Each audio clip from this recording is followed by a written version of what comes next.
Welcome back, everybody, to the Birdies and Bourbon Show. Dan, I can't wait to get into this cut line, but before we do, I'd like to say thanks to all the followers and listeners. Be sure to like, subscribe. Feel free to leave some comments.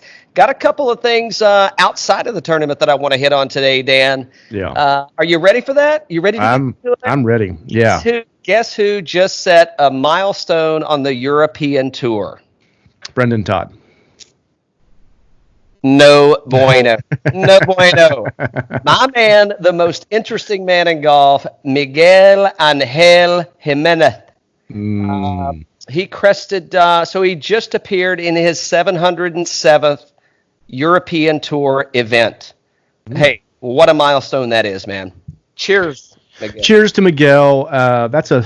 What a great career stat there. I saw some things with him on Twitter and on Instagram where he was very thankful. And, I mean, the guy is insanely entertaining.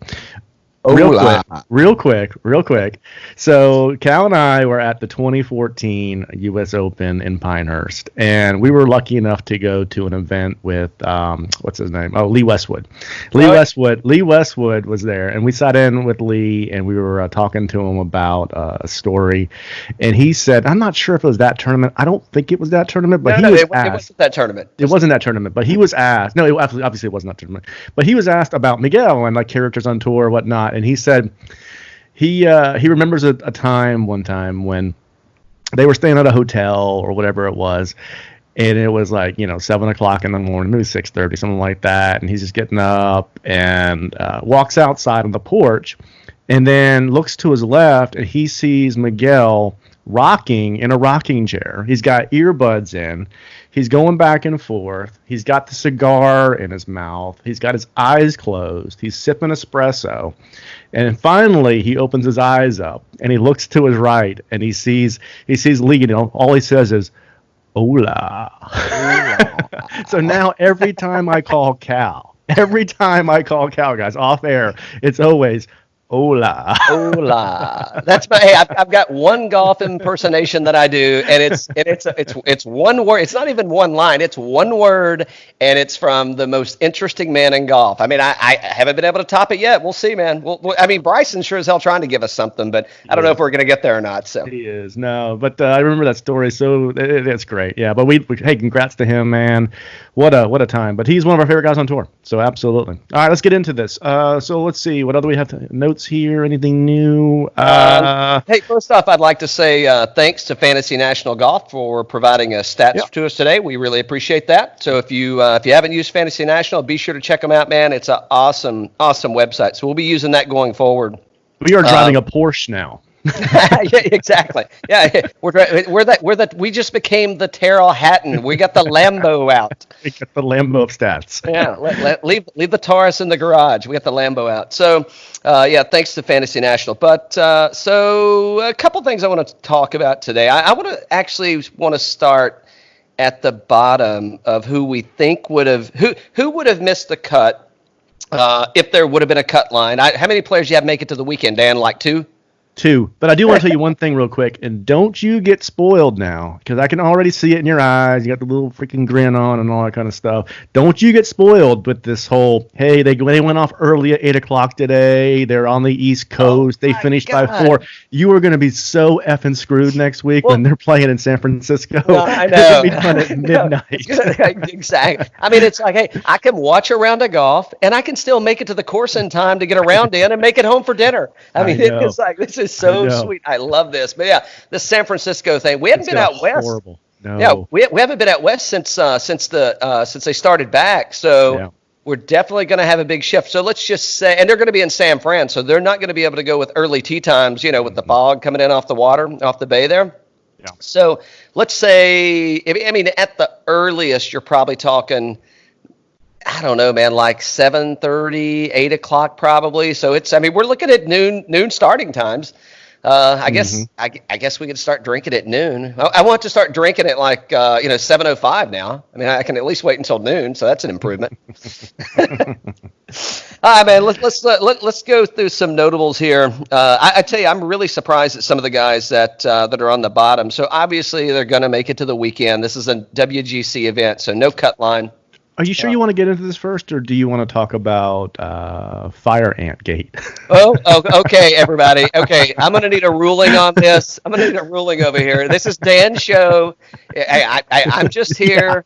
Because isn't it weird if you do this like by yourself? I mean, what a narcissist it would take to sit on here and run a solo show like this. I don't know. I mean, maybe people are doing it. Maybe I don't know. Okay, so hold on. So we haven't had back-to-back weeks, but we have had back-to-back tournaments with Bryson and his epic meltdown. And this time it only took him 2 days. So I think in 2 weeks ago, right? It at least at the Memorial, it at least took him until Sunday to have the meltdown, right? So it was yesterday. It was one day. It was one day to have the meltdown. Right. I mean, I've got it confused. I mean, they got the golf running so close together. I can't even get the days separated, man. But no, you're right. So it was one day, for day one of his return, coming off of his epic meltdown at Memorial. I mean, hey, way to be respectful at Jack's place, man. Nice job, Bryson. And now it's the Fire Ants. I mean, you've got to be so. Man. Is this what we're going to see for the rest of the season if anything is unfair? Like, I mean, because you got to look at it. I mean, it's like, okay, I need to gain some weight. So Brooks doesn't beat me up. Let's see. I've got to climb and it's like, no, you can't climb the fence to hit the ball. You're going to break the friggin' fence. There's a weight limit on this thing. What are you talking about? Good Lord. And now he wants to live to be 1,000 years old, whatever it is. I mean, how crazy is this dude? Benjamin Bryson. We're gonna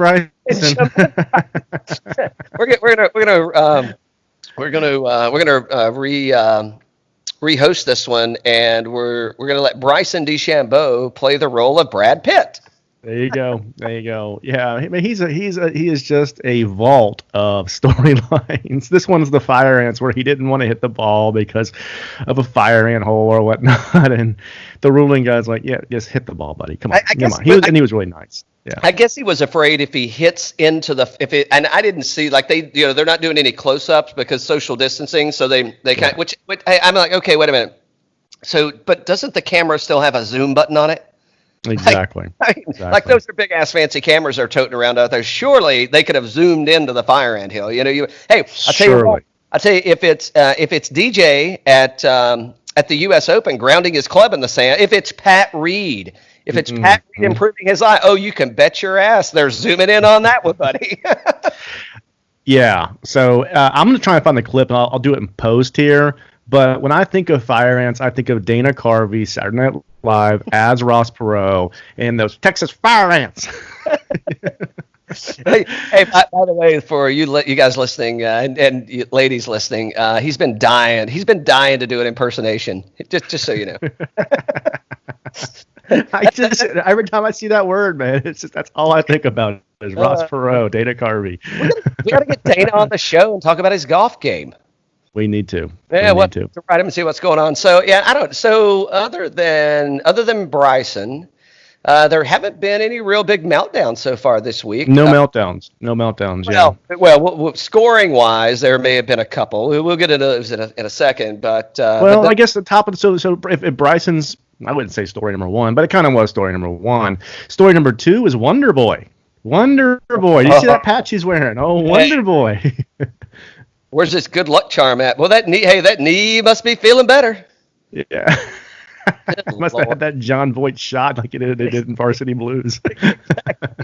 Exactly. Give the juice.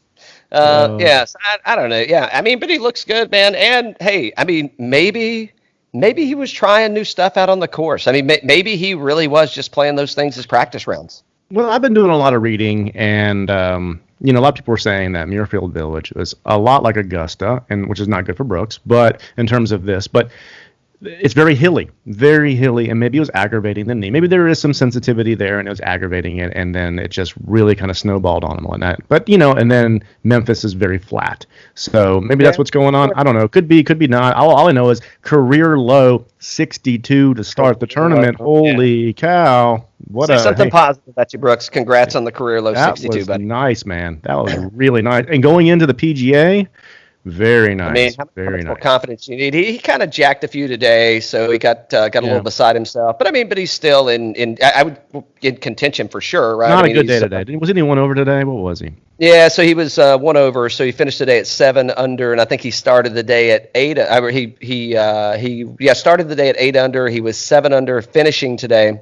Mm-hmm. But he had some birdies out there. I mean, he had I think 9 or 10. We can look and see, but he I think he had a double bogey on the back 9 there, so kind of got a hold of it. But I don't know if you saw the article by Claude Harmon III, but he was really they're just anchoring on putting, anchoring on how bad. Well, he got a new coach. You got a new coach, right, for the putter? Yeah.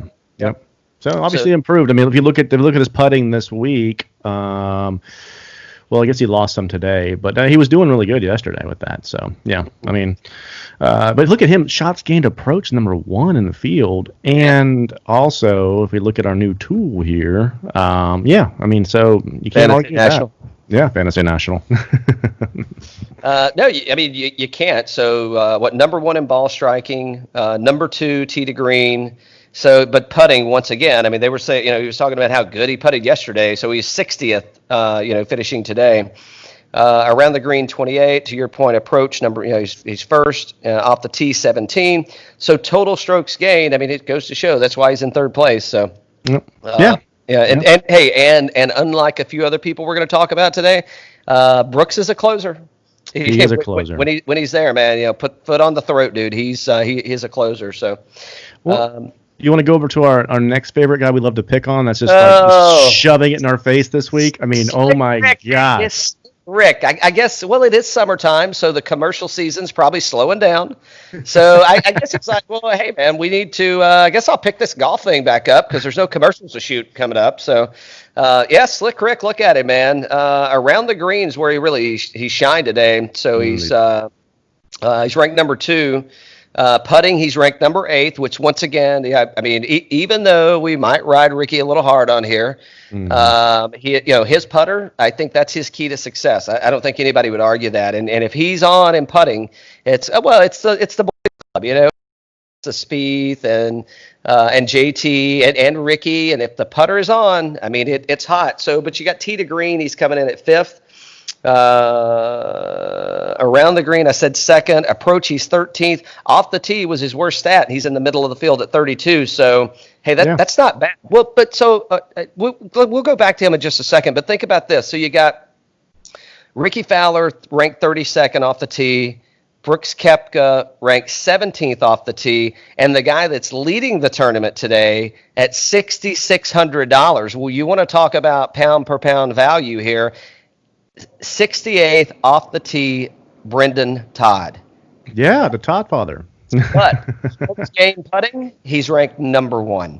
So he's not hitting any. There's 74 people in this thing, so he's damn near dead last, or 78 people, I guess. So it's kind of a the thing is, can he keep that running through the weekend? And I don't know. They're definitely going to make him faster. We are on Bermuda greens here, I believe. So. We'll have to check his stats out on what he looks like on Bermuda, but I don't know, man. That's kind of crazy stats that you missing that bad off the tee. But if you're doing that good at putting, there you go. Yeah. I didn't see that coming. I tried to play him. Was it last week or the week before? I tried to play him, but he pulled out. So I don't know what happened there. He withdrew, early before he even started or whatnot. So I don't know what happened there, but he's had a hell of a year, man. A hell of a year. We always discount him, and then he comes and he shows up and he plays well. And the question is, can he close this out? I don't know, but right now he's leading by 2 shots, and he's got Brooks on his tail. But yeah, you went through all the stats. There's nothing to. Well, so think about this. So he played Memorial. He was strokes gained putting first. Rocket Mortgage, 2. These are actually strokes gained. So, but at putting, he's generally speaking, man. That guy's been just lights out with the putter. So, that's definitely what's carrying his game. So, you're number 1 in the field this week. Yeah, that's pretty good. he better fix that for sure. So. Yeah, and he's off the tee 68th. I mean, you don't have to drive the ball that well here. I think Bryson hit like 4 fairways day one, so it just goes to show you can score okay here and don't even have to worry about that. So yeah. Hey, what about my man Chez? I thought I was going to go there. Yeah, Chez, hit me up, man. I'll meet you at Wyndham like I did last year. Exactly. Yeah. Yeah, I mean, hey, I don't know where in the hell Chez came from because he's kind of been struggling a little bit out there. But well, I guess he just came back though recently, so he hasn't been out on through the start. So well, he did okay at Memorial from what I remember. He was in the running, and the game's definitely been showing some improvement. And I've seen him inch his way up on the leaderboard recently, and it's not surprising that he's here. You and I were talking about him when the restart happened, and he was not playing well. But over the last couple of weeks, he's shown signs of life. And hey, I like what I'm seeing here. I mean, you don't get to the top of this leaderboard with these players unless you're striking the ball really well, which he is. I mean, 6th off the tee, 4th on approach, 10th around the green. The putting is terrible, and he's still up there. Ball striking 2nd, and tee to green, he's 1st. I mean, good gosh, Chez, way to go, kid. Way to go. Yeah, just to correct, he was back. He was back at the Schwab. Yeah. The reason we didn't realize he was back is because he lost 3 strokes there, lost 6 at RBC, and so. Well, if you're on this, look at what he did at Memorial. He was there at Memorial, right? Yeah, 5.6 strokes total. So and it all came. Well, I shouldn't say all, but tee to green he was 3.5. Around the green he was 2, and putting he was 2. So yeah, so the Memorial kind of. We had a good work day. The Charity Open he was 7.6 strokes gained. So. Yeah. Yeah, I mean, after Travelers, I mean, he's kind of turned it on, but boy, did he shit the bed today. And Travelers was a defending champion thing for him, right? Yeah. Mm-hmm. Yep. So, yeah, it's good for him. Hey, you know who else is back? Oh, my gosh, finally. If you go down the leaderboard just a little bit. Yeah, is he tied for 8th, and he was $7,500 for the tournament that we said. We're getting nowhere near this dude, nowhere near him. And Sungjae actually shows up in Memphis. Yes. Thank God. Here's the thing, man. Like, this is going to be we're gonna lean heavy on Fantasy National coming into this major next week. Yeah. Because just look at this leaderboard, and then when we flip the leaderboard over and we look at who's just sucking it up. Mm-hmm. And we're only 2 days in. Granted, you got 4 days to play, but that's a different amount of pressure, right? Because you can be dead last, and you could still come in and score over the weekend, and you're not going to win, but you can still get back in the money, right? So I'm looking at some of these people that are kind of there right now, and it's going to be interesting to see how they finish, and then to see what are they going to look like, going into next week, because. I mean, so many of these people that, but good for Sungjae, man. I'm glad to see he got it turned around. He found that putter. He found it third in the field on putting this week. I mean, that's what's driving it. I mean, approach is terrible at 55. Ball striking is not great. Tee to green is not great. So it's all about the putting and around the green with him. Off the tee, 16th, that's good. But really, that hot putter. Which can he keep that alive? I don't know. Hopefully it springs him back into action, and lets him sustain that, right? Yeah, I mean, so starting the hole, he's he's in the upper half of the field, or upper 4th of the field, and he's pretty much owning putting. It's just everything in between. Yeah. So, which I mean, if you're hitting the ball that good off the tee, and you're missing on your approach that bad, but then you're recovering and just making some hell of a putts out there. I mean, that's good for him. I hope he keeps it on. I mean, that may be a guy to look at next week, man. I hope he doesn't do. I shouldn't say that. I don't want to jinx him, but if he has a bad tournament this week, but he keeps the putter going and off the tee, I mean, that's a potential for next week for sure, man. Because people are going to be scared of that whole tee to green and approach game, with the approach shot. So I don't know. We'll see. If you look at the top, 10 to 15, I mean, you got some guys in there we all thought were going to be there. Jason Day, he's been playing really well. He's up there. Webb, JT, all those guys. We kind of thought they were going to be there. Fitzpatrick. Yeah, Fitzpatrick's going to, and JT, by the way, has got bones in the bag next couple of weeks because his caddy was having some difficulties, right? Does he really? Yeah. Mm-hmm. So he ditched Fitzpatrick, huh? I think Fitzpatrick was only a short time kind of thing, and then JT's caddy was having some trouble. He had I don't know, I forget what it was, but his dad actually had a caddy for him like a couple of weeks ago for like a couple of rounds, just because of some trouble. So hopefully everything gets back to normal with JT, but he does have bones in the bag this week. DJ's bouncing back, -3 through 18 there. Hey, your boy Phil's hanging in there. He's hanging on. Yeah, it's I bet Phil's going like, damn, I wish this was a 3-day tournament. That 4th day is just gonna kill me. Maybe the Premier Golf League. He's like, hey, when I get to that 3-day tournament, I'm gonna be able to turn this on, man. Louis Oosthuizen. I mean, if you look at the top, so look at T12 and below. I mean, T12, 1 to T12. Yeah. I mean, you got a lot of people in the $6,000 range. So you got Todd, Reavie, Kang. Yeah.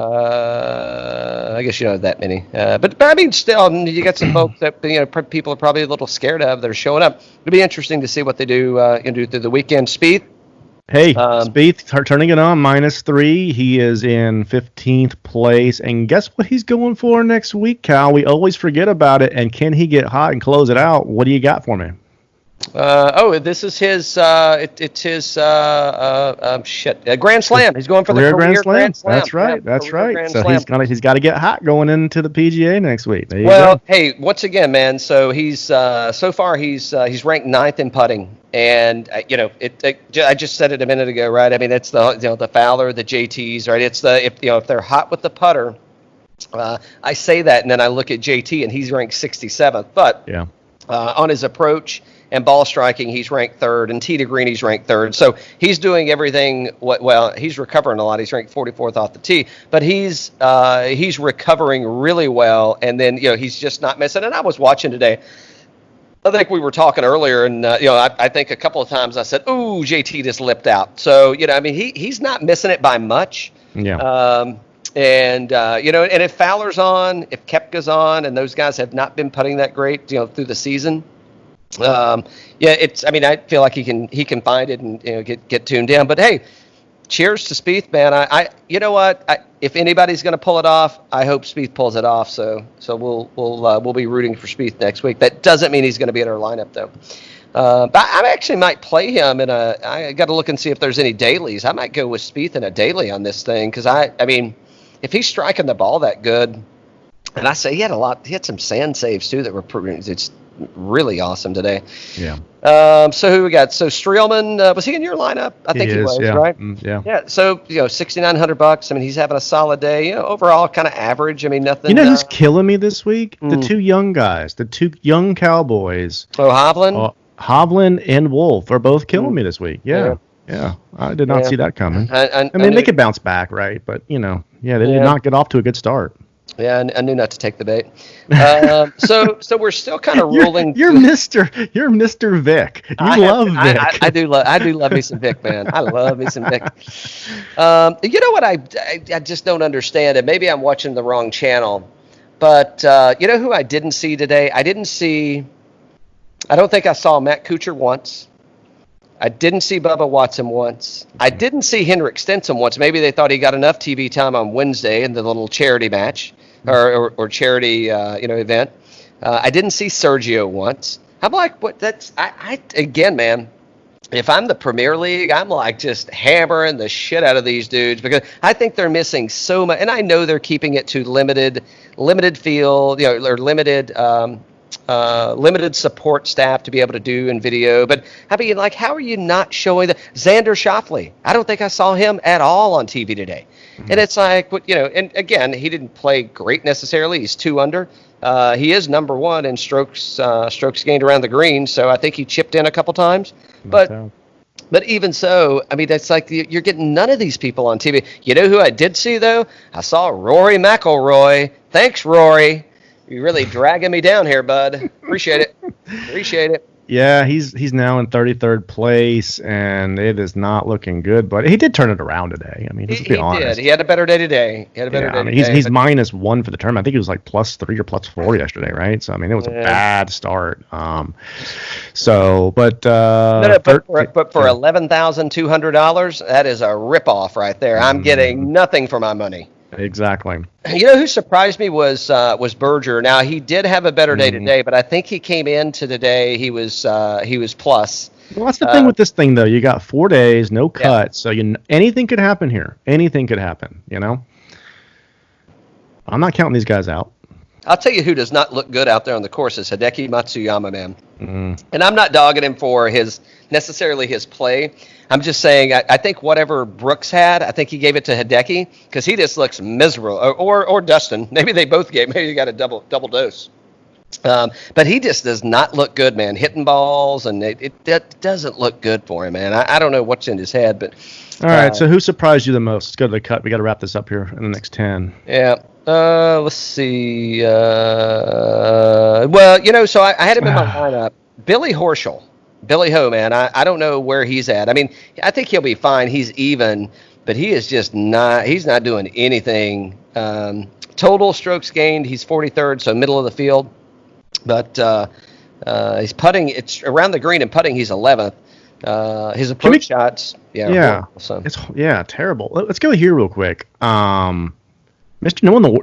Number 1 in the world. Is that going to change again this weekend? It very well could. I mean, he is ranked 62. I mean, he is down at the bottom of the leaderboard, and I mean, Rory's midway, right? But JT's up there, so JT can finish like a top 5, and Rahm's down there, 62nd. That could happen. I think JT's probably the only one that has a chance at this point. I'm just scrolling through.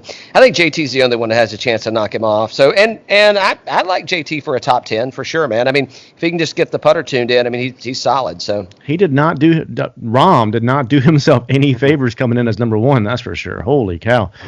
That is, I mean, if you look at the stats here on Rahm. So off the tee, he's 11th, which is, that's good. But everything else, like approach 73rd, all around the green 66th, putting 45th, ball striking 60th, tee to green 68th. He is not striking the ball except for the driver. There's nothing there, How many clubs did he break today? maybe that's the point. Maybe the only clubs he got the driver. He broke shot link. Exactly. I know we got to wrap up, so just real quick. So Patrick Cantlay, he's 5 over, just stinking it up all the way around. I mean, everything he's doing is not good. Paul Casey, man, I'm really surprised. I mean, this is 2 bad weeks back to back. So yeah, I'm definitely he's not going into any of my weekend single day lineup. Neiman too. Sure. Neiman's been playing really well. He's 73rd. Well. Yeah. You brought him up a minute ago, Matt Wolff. I don't know what's gotten into Snedeker, but he's not playing very good. Hadwin's not playing. Where's your boy Hatton at, by the way? He was like +1, I think. Yeah, he's not doing well either. Yeah, and he's middle of the pack. I mean, he can turn it around, but the +1s I'm not that concerned about. I mean, Pat's at even, Gary Woodland's even, DeChambeau's even. I think DeChambeau has a serious meltdown again before the end of the tournament, and hey, PGA Tour, I know you're listening. Pair them together next week. What are you thinking by not doing it? Good Lord. Homa had a really good day yesterday. Didn't have a good day today, and he's playing for I think what I've been listening to and reading for him on the Golf Channel and whatnot is that he's playing for a U.S. Open spot here, and he needs to get stuff together. Oh, you know who I've got in my lineup that just shitting all over himself is Abe. I mean, Abe must have been in that tequila last night because that dude is stinking it up all the way around. His putting's horrible. His approach shots are not good. Around the green, he's I mean, might as well be dead last, being ranked 63rd. In the 77-man field. So I was surprised, and your boy is still kind of just hit or miss. And your boy Reed, man, I mean, he's just hit or miss. And usually he's pretty good in these types of events, but whew. Yeah. Well, yeah, he won in Mexico this year, but he's so off the tee, he's decent. His approach shots are just ripping him. I seen him in a lot of sand today. Around the green, decent. Putting, he's ranked 17th, so it's not killing him there. Ball striking, though, 63rd. So he is not doing well on his second shot. So And then once again, we're at a place it's a second shot golf course. So come on, Pat. I want to play you next week, dog. Pick it up. All three of the new young regime are not playing. Morikawa, I did not play Morikawa, but he's won over. So, I mean, all three of those guys just having a tough time. You got Morikawa 49th, you got Victor Hovland 53rd, and Matt Wolff at 57th. I mean, it's been rough, man. Rough for those guys. Yeah. They've been so hot lately, So, yeah. Hey, good stuff going on so far. Been a whole lot of entertaining. Can the Todd father can he pull it out? I mean, he couldn't do it earlier in the year. He couldn't do it earlier since the break, but he was leading. Where was he leading at? RBC or? I think RBC. Yeah. I mean, I think he'll finish. I like him for a top 10, but I don't think. But once again, man, we're going to be at that close to 20 under winner. Who you got outright? You want to go ahead and call it? Outright, I did not like the way Brooks played today. These guys are now 2 rounds in. We got Brendon Todd, 11 under, and then you got Rickie Fowler. I don't see Fowler pulling it out. I'm probably going to go with somebody. I might see Jason Day might pull this thing off if he can stay healthy and just not have a back spasm, And then you also got in that same range right there, you got Webb Simpson, or JT's one back from then. Oh, this is like the running man. There's way too many options. Now, I'm going to say that you're asking me straight up, who's my outright? I'm going in JT. JT. What winning score? Winning score is going to be 17 under. It's not going to be in the 30s, I can tell you that. 17 under. Oh, 17 under. All right. So mine is I'm going with my man Chez. And I'm going Chez, and I'm going 18 under. Okay. Cool. So let's wrap this up. So what you're saying is I got mine right at 17 under with JT, but Chez is actually going to outbeat him at 18 under. Well, yeah. So you didn't pick the winner of the tournament or the winning score. Oh man, all good times. Yeah, it's been great. It's been great. Hey, a lot of surprises this week. I did not see Fowler playing well. I did not see Brooks playing well. And they both came out there and showing us why they are who they are. And, hopefully the knee can hold up for Brooks, because if he can keep this up, man, he played really well last year in that same type of environment we're going to see next week, So, yeah, love it. Love it. Hey, everybody. Thanks so much for listening. Thanks for the likes and follows. Look forward to a drop with Matt from Sweetens Cove. And we'll chat at you later in the weekend. Cheers. Cheers.